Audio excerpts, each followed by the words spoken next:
అందరికీ నమస్కారం. ఈరోజు మనం ఒక ఆసక్తికరమైన విషయం గురించి మాట్లాడుకుందాం. అదేంటంటే, మార్కెట్లు ఒక్కసారిగా ఎందుకు ఊగిపోయాయి? దాని వెనక ఉన్న ఆశ్చర్యకరమైన కారణమేంటి? అసలు ఒక్క రాత్రిలో మార్కెట్లను కుదిపేసిన ఆ సంఘటనేంటో దాంతోనే మొదలుపెడదాం. అవును, అసలు ప్రశ్న ఇదే. రాత్రికి రాత్రే బంగారం, వెండి ధరలు ఎందుకు కుప్పకూలాయి? మళ్ళీ అంతే వేగంగా ఎలా కోలుకున్నాయి? జస్ట్ కొన్ని గంటల్లోనే ఇంత పెద్ద డ్రామా జరగడానికి కారణమేంటి? సరే, దీని వెనుక ఉన్న అసలు కథేంటో ఇప్పుడు చూద్దాం. సరే, ముందుగా అసలు మార్కెట్లల్లో ఎంత పెద్ద కల్లోలం జరిగిందో కొన్ని నంబర్స్ చూస్తే మనకే అర్థమవుతుంది. ఇది మామూలు అప్ అండ్ డౌన్ కాదండోయ్. చూడండి, సిల్వర్ ఈటీఎఫ్ ఒక్క రాత్రిలో ఏకంగా 21% పడిపోయింది. ఊహించండి, -21%.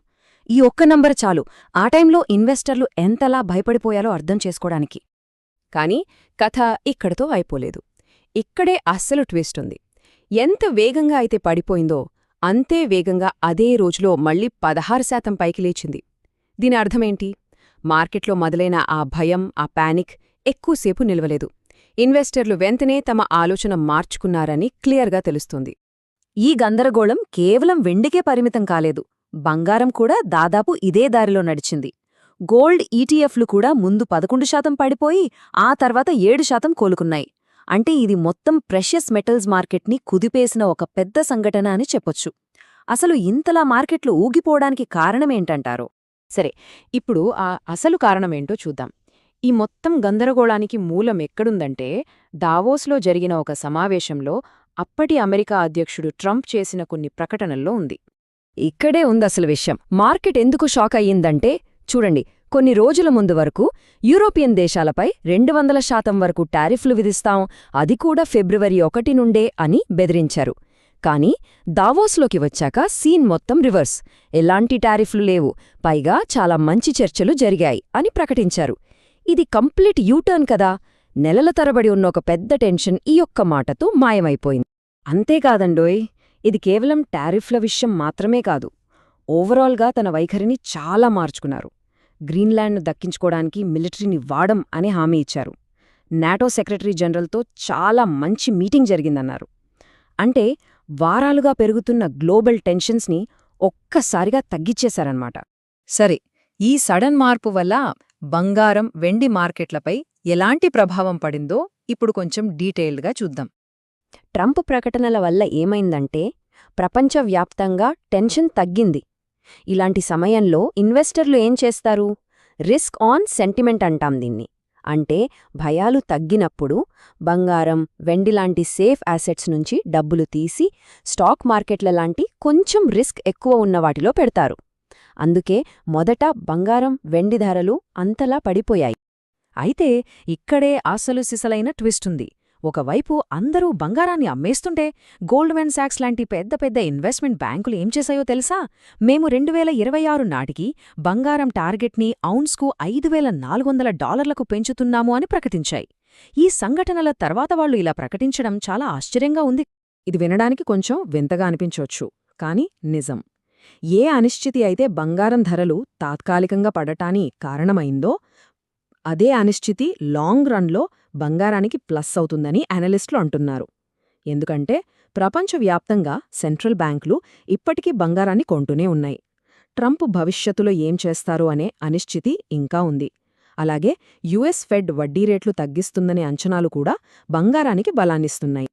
సరే, ఈ గ్లోబల్ ఈవెంట్స్ పక్కన పెడితే మన దేశం సంగతేంటి? ఇండియా లాంటి ఎకానమీల లాంగ్ టర్మ్ ఫ్యూచర్ చాలా బ్రైట్గా కనిపిస్తోంది. మరి భారత ఆర్థిక వ్యవస్థ భవిష్యత్తు ఎలా ఉండబోతోంది? కొన్ని పెద్ద అంచనాలను చూద్దాం. ఇది ఎవరో చెప్పిన మాట కాదు, ఐఎంఎఫ్ మాజీ చీఫ్ గీతా గోపీనాథ్ గారు చెప్పింది. ఎలాంటి సందేహం లేదు, ఇండియా ప్రపంచంలో 3వ అతిపెద్ద ఆర్థిక వ్యవస్థగా మారుతుంది. ఇది కేవలం కొన్ని సంవత్సరాల దూరంలోనే ఉంది అని ఆమె అన్నారు. అయితే ఈ ఆశల మధ్య ఒక పెద్ద ఛాలెంజ్ కూడా ఉంది. ఈ టేబుల్ చూడండి. మన జీడీపీ సైజులో మనం జపాన్కి చాలా దగ్గరగా ఉన్నాం, దాదాపు $4 ట్రిలియన్. కానీ పర్ క్యాపిటా ఇన్కమ్ అంటే తలసరి ఆదాయం విషయంలో చూడండి, మనది కేవలం $2,800 అయితే జపాన్ది ఏకంగా $33,000. ఈ గ్యాప్ తగ్గించడమే మన ముందున్న అసలైన సవాలు. ఈ సవాళ్లు ఉన్నా కూడా ఇండియా ఎకానమీపై నమ్మకమైతే పెరుగుతోంది. దీనికి కొన్ని సంకేతాలు కూడా ఉన్నాయి. యూరోపియన్ యూనియన్తో ఇండియా ట్రేడ్ డీల్ని ఏకంగా మదర్ ఆఫ్ ఆల్ డీల్స్ అంటున్నారు. అటు యుఎస్తో కూడా ఒక పెద్ద ఒప్పందం కుదురుతోందనే ఆశలు మళ్లీ మొదలయ్యాయి. ఇక మన దేశంలో అయితే 2 ఏళ్ల తర్వాత ICICI Prudential small cap fund మళ్లీ ఇన్వెస్ట్మెంట్లను తీసుకోవడం మొదలుపెట్టింది. ఇవన్నీ పాజిటివ్ సైన్స్ కదా. సరే, ఇప్పుడు కొన్ని ఇతర ముఖ్యమైన వార్తల్ని కూడా క్విక్గా చూసేద్దాం. ముందుగా కొత్త ట్రాఫిక్ రూల్స్ జనవరి 1 నుంచి అమల్లోకొచ్చాయి. మీ బండి మీద ఏవైనా చలాన్లు పెండింగ్లో ఉంటే మీ డ్రైవింగ్ లైసెన్స్ రెన్యువల్ అవ్వదు.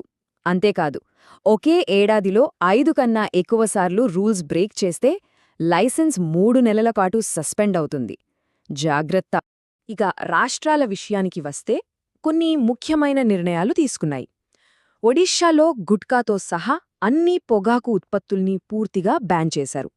మరోవైపు ఆంధ్రప్రదేశ్లో 16 ఏళ్లలోపు పిల్లలు సోషల్ మీడియా వాడకుండా నిషేధం తీసుకురావాలని ఆలోచిస్తున్నారు. ఇక కార్పొరేట్ అండ్ గవర్నమెంట్ అప్డేట్స్ విషయానికి వస్తే ఎల్ఐసిలో ప్రభుత్వం అమ్మాలనుకుంటున్న వాటా అంటే ఓఎఫ్ఎస్ వచ్చే ఆర్థిక సంవత్సరానికి వాయిదా పడే అవకాశం ఉంది.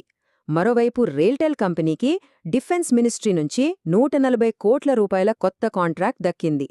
సో ఇప్పటివరకు మనం చూసిన ఈ రాజకీయ యూటర్న్లు, ఆర్థిక మార్పులు ఇవన్నీ మనల్ని ఒక ఫైనల్ ప్రశ్నకు తీసుకొస్తాయి. ఇలాంటి ప్రపంచంలో అసలైన అవకాశం ఎక్కడుంది? ట్రంప్ లాంటి వాళ్లు మాట మార్చినప్పుడు వచ్చే స్వల్పకాలిక షాక్లకు రియాక్ట్ అవ్వడంలోనా? లేక ఇండియా లాంటి దేశాల దీర్ఘకాలిక వృద్ధి కథపై నమ్మకముంచి పెట్టుబడి పెట్టడంలోనా? ఈ ప్రశ్నతోనే మిమ్మల్ని వదిలేస్తున్నాను. ఆలోచించండి.